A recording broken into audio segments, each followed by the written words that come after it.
Confédération nationale des travailleurs du Sénégal félicite le peuple sénégalais et la classe politique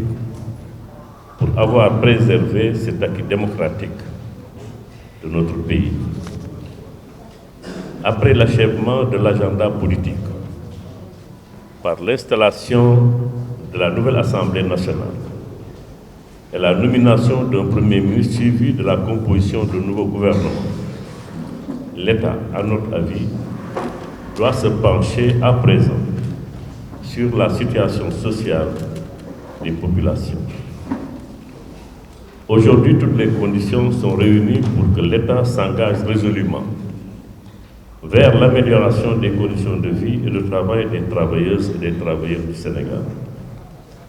En effet,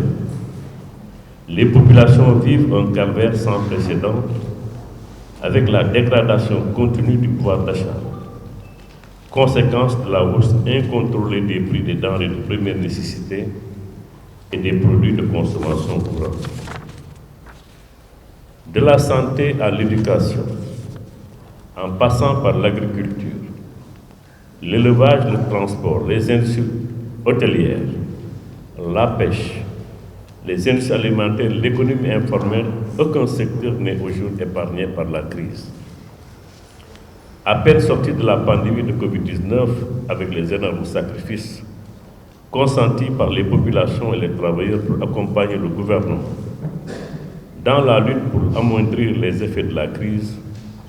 le monde fait face encore aux conséquences du conflit entre la Russie et l'Ukraine.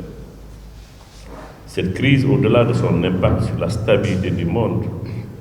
provoque la récession économique avec des taux d'inflation jamais égalés. Autant de raisons qui doivent obliger le gouvernement sénégalais et africain en général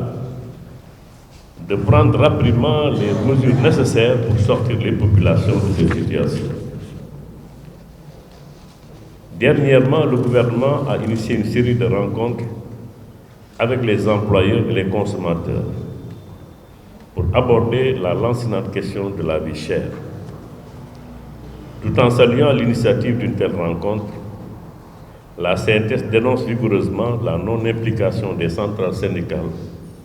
des travailleurs et invite le gouvernement à tirer les leçons de la pandémie de Covid-19 pour protéger l'économie sénégalaise. Pour ce faire, l'État doit rapidement réaliser l'autosuffisance alimentaire, le plein emploi des jeunes, l'extension de la protection sociale aux couches vulnérables, la baisse des prix du loyer, le contrôle de l'effectivité de la baisse des prix des denrées et des produits de consommation courante. La Confédération nationale des travailleurs du Sénégal, tout en saluant les efforts de l'État pour l'amélioration des salaires des travailleurs de la fonction publique, appelle le gouvernement